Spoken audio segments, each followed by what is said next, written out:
안녕하세요. 경남대학교 미디어 커뮤니케이션 학과의 신우열입니다. 오늘 의미 있는 자리에 초대해 주셔서 감사하고요. 같이 발표하는 한국대학교 김창욱 교수. 전반부하고 후반부는 제가 발표를 하고 중간에 이제 사례 연구 부분은 김창욱 교수가 발표하겠습니다.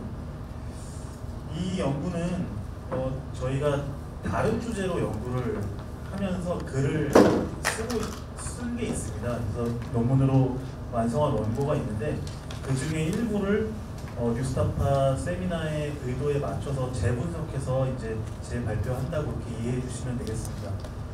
일단 저희 연구의 핵심 개념을 먼저 소개해 드리려고 합니다.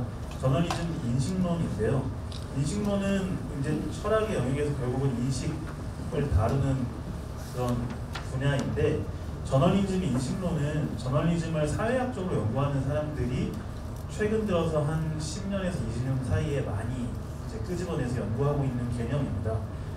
쉽게 말해서 기자들이 아는 것을 어떻게 아는가에 대해서 연구하는 거라고 생각해 주시면 되겠습니다. 그래서 저널리즘이 아는 것을 어떻게 아는지, 그것을 안다고 어떻게 주장하는지, 그리고 이러한 지식 주장을 어떻게 정당화하는지 등을 분석하는 분야가 저널리즘 인식론입니다. 그래서 주로 지식 획득, 그리고 지식 주장, 그리고 지식 정당화를 다루는 것입니다. 인식론은 정의에서 아마 느끼셨겠지만 여러 개 존재할 수 있습니다. 장르마다 다를 수 있고, 그리고 또 언론사마다도 다를 수 있고, 이제 나라나 맥락에 따라도 다양할 수 있겠죠.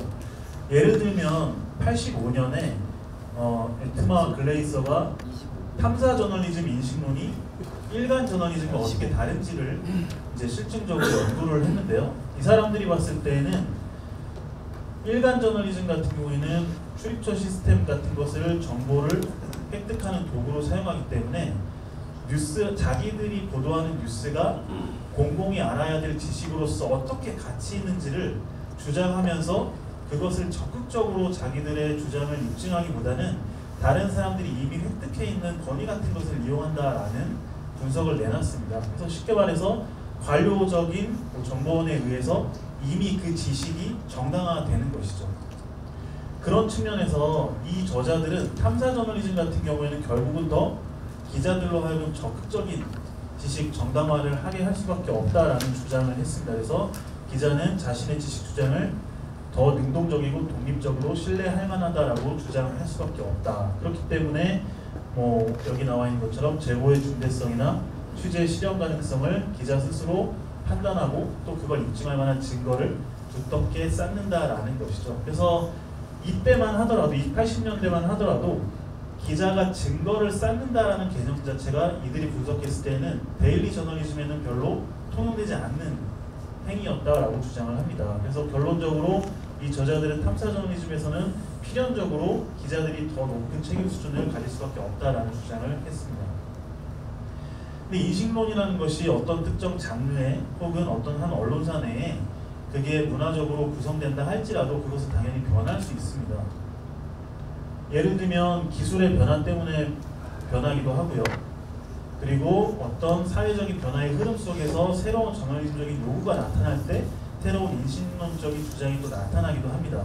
예를 들면 이 앞에서 제가 이제 괄호치고 인용한 이 논문에서는 그 이른바 일간 저널리즘 영역에서 매일매일 보도해야 되는 시대로 변해오면서, 우리나라로 치면은 모든 기자들이 마치 연합뉴스 기자처럼 보도하는 때가 오면서 기자들이 인식론적으로 불일치 상태에 빠진다는 거예요. 왜냐하면 자기들이 옛날에 내 지식이 정당하다라고 주장했던 것과 스스로 기자로서 하는 취재 행위 사이에 불일치가 발생한다라는 거죠. 그렇기 때문에 그런 인식론적인 불일치가 발생하기도 한다라는 거죠. 그래서 저널리즘 인식론이라는 것은 변할 수 있다라는 걸 주요하게 생각해 볼 필요가 있을 것 같습니다. 그래서 우리 연구에서도 지금 이 방금 제가 말씀드렸던 부분, 저널리즘 인식론이 어떤 뉴스 언론사 안에서 존재할 수 있지만 그것은 변할 가능성이 있다라는 것을 일종의 전제로 깔고 저희 사회 연구를 들어주시면 되겠습니다. 그래서 인식론을 분석함으로써 이런 정도의 효용을 얻을 수 있습니다. 첫째로 특정 장르의 저널리즘 혹은 언론의 집단이 인식론적 경쟁에 어떤 식으로 참여하고 있고 또 어떤 것이 요구되는지를 우리가 이해할 수 있다. 두 번째로 특정한 뉴스 관행이나 뉴스의 형식 같은 것들이 유지하고 변화하고 등장하는 원인의 일부분을 이 이론을 통해 설명할 수 있다. 이런 정도의 효용이 이 이론에 있습니다. 그럼 다음부터 사례 연구, 뉴스타파 사례 연구 부분 들어보도록 하겠습니다. 네, 안녕하세요. 이어서 발표를 맡게 된 한동대학교 김창욱이라고 합니다. 네, 저희가 방법은 신축 인터뷰를 통해서 뉴스타파에 계신 기자님들 9분 정도 하고 그 인터뷰를 진행을 했고요. 네, 그 인터뷰를 통해서 저희가 만든 모형인데 이게 좀 보시기에 직관적으로 다가오지 않으실 수도 있는데 저희 나름대로는 좀 복잡하지만 그래도 일정 부분의 어떤 구조를 좀 줘서 설명을 하려고 이거를 쉽게 만들었는데 이제 제가 좀 설명을 드리겠습니다. 뉴스타파 저널리즘 인식론에 저희가 발견한 핵심적인 차이는 저희의 명명은 탁월성의 규범, 영어로는 Norm of Excellence라고 저희가 붙였는데요. 요게 핵심입니다. 뉴스타파가 기존의 다른 언론사, 그러니까 예를 들어서 여기 경계선 작업이라고 적혀있는 좋은 언론이란 무엇인가, 혹은 언론이란 무엇인가 나아가서, 그리고 기자란 누구인가, 좋은 기자란 누구인가, 어떤 존재가 되어야 하는가, 뉴스타파가 생각하는 이 경계를 가로짓는 핵심 기준은 탁월성의 규범입니다. 뉴스 생산에 있어서 탁월성을 추구해야 된다라는 이 규범이 가장 중심에 있고요. 이 규범을 추구하다 보면 기본적으로 취재를 할 때의 보도의 사이클, 시간적인 것, 그리고 어떤 취재원을 만나서 해야 될지, 공간적으로 우리가 어디까지 가서 누구를 만나서 취재해야 될까에 관한 시공간적인 직관이 달라진다라고 보고요. 이게 하위로 탁월성의 규범을 추구하기 위해서 뉴스타파 기자들이 가지고 있는 저희가 발견한 3가지의 일종의 프린시플이 있습니다. 이걸 이제 진실성, 성실성, 정당성이라고 저희들이 붙였는데요. 이 개념 자체는 유명한 그 철학자인 하버마스가 가지고 있는 보편 화용론에 있는 어떤 그 개념들의 그거를 조금 빌려와서 저희가 설명을 하려고 했습니다. 그래서 하나씩 제가 설명을 드리겠습니다. 이 탁월성의 규범이라는 게 뭐냐면 저희가 발견한 건 이겁니다. 뉴스타파에서 생산하는 뉴스 생산물은 어떠해야 하는가? 흔히들 이런 식으로 이야기를 합니다. 압도적인 보도물이 나와야 한다. 우리 언론사에서 나오는 보도물은. 왜 압도적인 뉴스를 생산해야 하는가? 여러 가지 요인들이 있는데요. 기본적으로 탐사 보도 채널입니다. 뉴스타파 기자들은 데일리 매체 기자들처럼 매일 일정량의 할당된 뉴스를 생산하지 않습니다. 어떤 분은 저도 놀랐는데 인터뷰를 하면서 1년에 1개만 쓰시는 분도 계시다고 하더라고요. 근데 1년을 1개를 쓰면서 기자로서의 자기의 존재 이유를 증명을 해야 되니까 들였던 그 시간만큼이나 기존의 데일리 매체가 가지고 있지 못한 정도의 수준, 그 수준 정도는 우리는 기사를 써야 한다라는 인식이 있는 겁니다. 이게 뉴스타파의 보도가 이렇게 압도적인가? 라고 하는 문제, 저는 굉장히 뉴스타파가 질 좋은 뉴스를 생산하고 있다는데 그것이 아니고요. 자기네들 내부에 나름적으로 이러한 어떤 암묵적인 룰을 서로 공유하고 있고 이게 이들로 하여금 취재를 할 때 또는 혹은 송고를 할 때 기준에 굉장히 중요한 기준, 일종의 하나의 암묵적으로 공유하고 있는 믿음의 일종으로 존재한다는 겁니다. 그래서 무의식적인 명령으로 기능을 하고 있고요. 그래서 이 탁월성의 규범 하에서 뉴스타파 기자들한테 이상적인 뉴스라는 것이 무엇이냐, 데일리 매체들이 독점이나 단독이나 특종이 중요하다면 뉴스타파에서는 그런 보도들보다는 압도적으로 무결성한 기사, 그것이 자기네들이 생각하는 좋은 언론, 무결한 기사를 쓸 수 있는 기자가 좋은 기자라는 기존의 언론사와는 다른 인식론을 가지고 있다는 겁니다. 그래서 시공간적인 직관에 대해서 이거를 가지고 있을 때 시공간적인 직관이 어떻게 달라지는지에 대해서 좀 이게 말이 철학적인 말이니까 어려울 수 있을 때 생각해보면 뭐 특별한 건 아닙니다. 쉽게 생각해보면 기자가 내가 기사를 쓸 때 얼마만큼의 시간을 사용할 수 있는 겁니다. 쉽게 생각하면 내가 내일까지 기사를 써야 된다. 이것과 1년 동안 내가 쓸 수 있는 만큼의 자원을 쓰고 기사를 쓸 수 있다. 이건 굉장히 다른 인식론이거든요. 그래서 이런 말을 합니다. 기자들이 시간은 언론사에서 돈보다 훨씬 더 가치 있는 자원으로 뉴스를 위한 원자재와 같다. 그러니까 뉴스의 질을 높이는 데 시간이 중요한 자원이라고 인식한다면 뉴스타파 기자들은 일반적인 데일리 매체의 기자들이 쓰고 있는 자원보다는 훨씬 많은 자원을 활용할 수 있습니다. 그래서 기사에 들이는 시간 자체에 대한 인식이 다르고요. 두 번째로 공간에서도 다른 인식을 가지고 있습니다. 앞서서 이야기했던 것처럼 데일리 매체들은 테드 글래서의 굉장히 오래된 연구 같은 것을 봐도 나오듯이 자기가 취재하는 취재원이라는 존재 자체가 출입처라는 그 공간 안에 한정되어 있습니다. 근데 뉴스타파 기자들은 기본적으로 출입처에 들어가지도 않고 있고 출입처라는 공간 자체가 없기 때문에 기본적으로 뉴스 취재에 있어서 공간적인 한계라는 것이 존재하지 않는다라고 인식하는 경우가 많습니다. 그래서 탐사 보도를 기획해야 되고 자신이 수립한 가설을 입증하는 과정에서 내가 만나야 되는 혹은 만날 수 있는 사람이라면 공간적인 한계 없이 만나야 된다라는 생각을 하고 있습니다.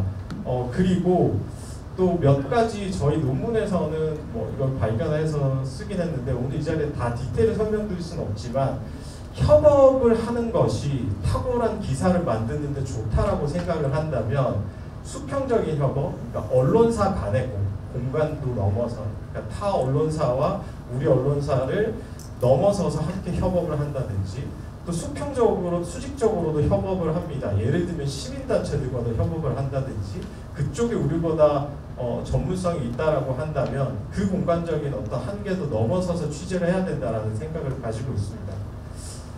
네, 그래서 이제 탁월성의 규범을 구성하는 세 가지 원칙에 대해서 말씀드릴 텐데요. 이 원칙들이란 것이 사실 생각해보면 굉장히 새롭다거나 혹은 굉장히 막 신기하다거나 그런 것이 아닙니다. 예를 들어 이 세 가지인데요. 진실성, 그러니까 여기 factual truthfulness라고 적혀 있는데 기사가 사실에 부합하는가. 흔히 말하는 언론에서 팩트를 체크한다라고 했을 때 사실성의 진실성에 관한 것이고요.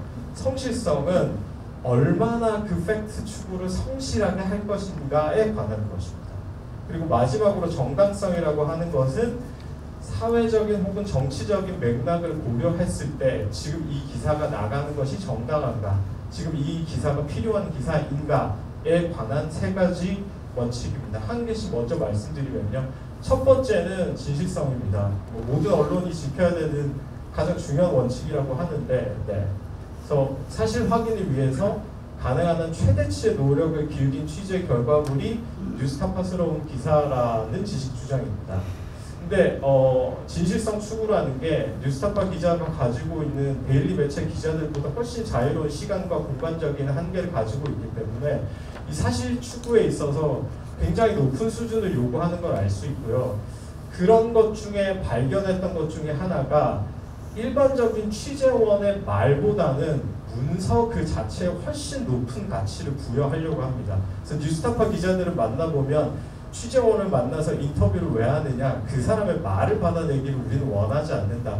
문서화되어 있는 문서를 받아내기 위해서 인터뷰를 한다라고 이야기를 많이 합니다. 두 번째는 성실성인데요. 이거는 기사의 진실성을 위해 할 수 있는 모든 것을 다한 취재 결과물이 뉴스타파다운 기사라는 주장입니다. 한마디로 팩트 추구를 어디까지 할 것인가. 그러니까 뉴스타파 기자들의 말은 이겁니다. 걸 수 있는 전화 다 걸어보고 가볼 수 있는 곳 다 보고 정말 이만하면 됐다 싶을 때 기사를 내야 한다. 정말 할 수 있는 만큼 다 했는가. 그러니까 이거는 데일리 매체 기자로서는 사실 생각하기 굉장히 힘든 영역이라고 생각하거든요. 빨리빨리 뉴스를 쳐내는 것이 중요한 상황에서는 이 성실성의 기준 자체가 현장에서는 굉장히 적용되기 힘든 부분이 있습니다.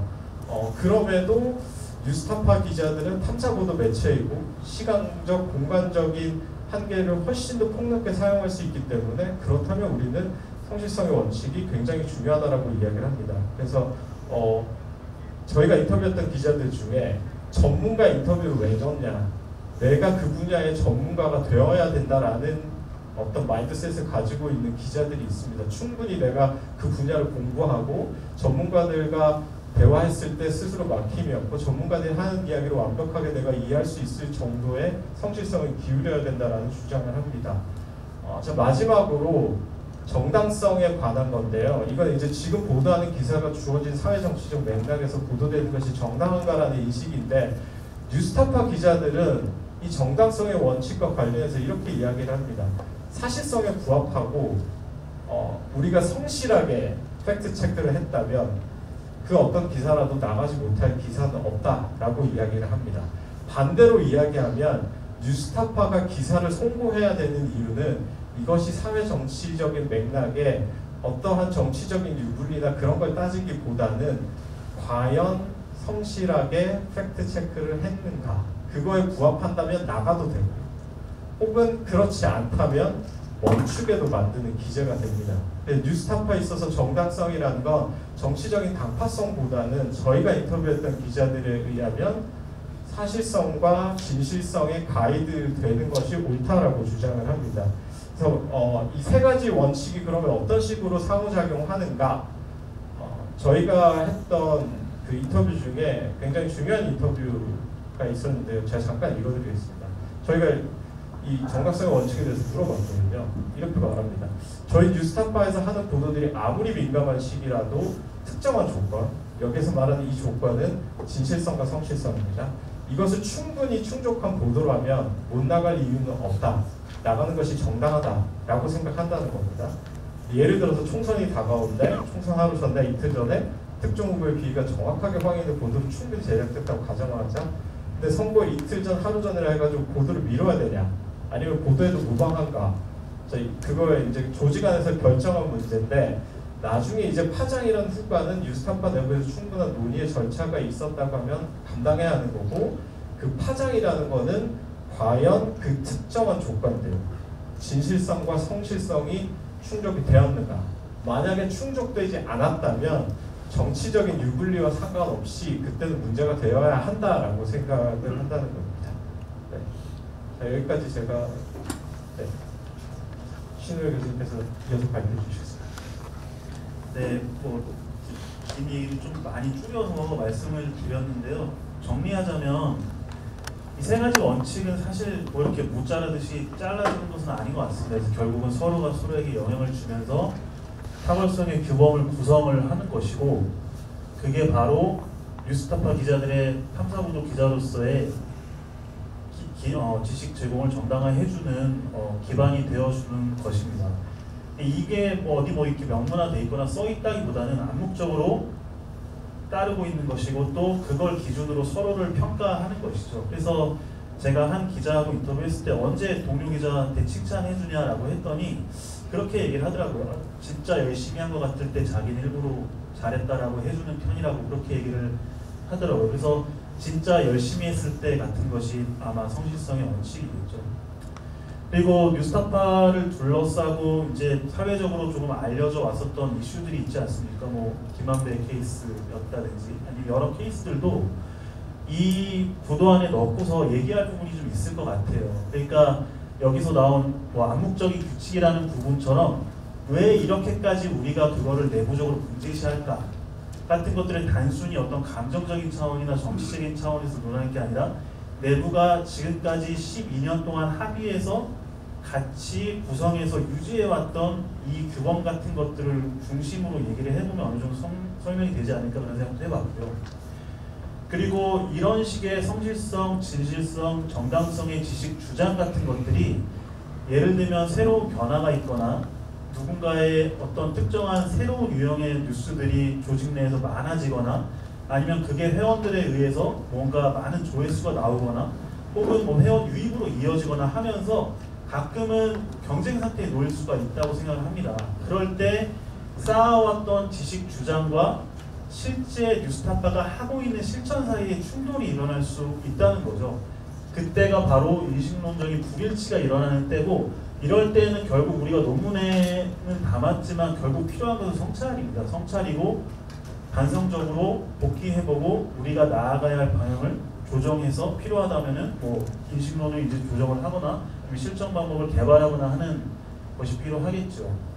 그리고 한편으로는 이런 충돌이 더 강하게 혹은 이제 내부적으로도 외부적으로 일어날 수 있는 요인 중에 하나는 앞서 저희가 도식에서 말씀드렸듯이 이 인식론 자체가 단순히 내부적으로 존재하는 게 그거 자체가 일종의 자원이 되어서 뉴스타파가 사회에서 인식되는 방향의 자원으로 사용되기 때문이기도 합니다. 여기서는 경계선 작업이라고 표현을 했는데 뉴스타파가 사회에서 뉴스타파가 무엇인지를 이해시키기 위해서 이 세 가지 원칙 같은 것들을 생각보다 많이 사용하고 있다는 거죠. 뭐 예를 들면 2023년에 언론 게릴라다 뉴스타파다 책 같은 경우도 생각보다 많은 이런 지식 주장들이 재료로 사용되어서 뉴스타파가 무엇이다라고 스스로 주장하고 있는 걸 볼 수 있습니다. 그래서 결론적으로 뉴스타파가 지난 10년처럼 지속하고자 한다면 아마도 타월성 규범을 계속해서 성찰하고 실천해야 할 것으로 보입니다. 그리고 필요하다면 지식 주장을 뒷받침할 수 있는 방향으로 시스템과 문화 그리고 관행을 점검하고 조정할 필요도 있을 것으로 보입니다. 그리고 이건 이제 우리가 답을 내리기보다는 이제 질문을 던지는 건데요.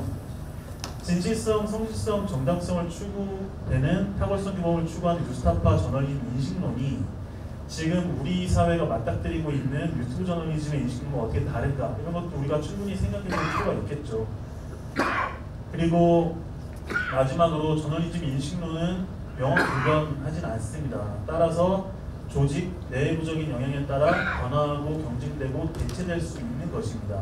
그래서 지금 뉴스타파가 아마 이런 자리를 마련한 것도 그 인식론이 현재 조직 내부적으로 인식론적 경쟁 상황에 있는 것은 아닌가, 그렇다면 어떻게 하는가를 아마 묻기 위해 마련했다고 생각합니다. 그래서 저희 발표는 여기까지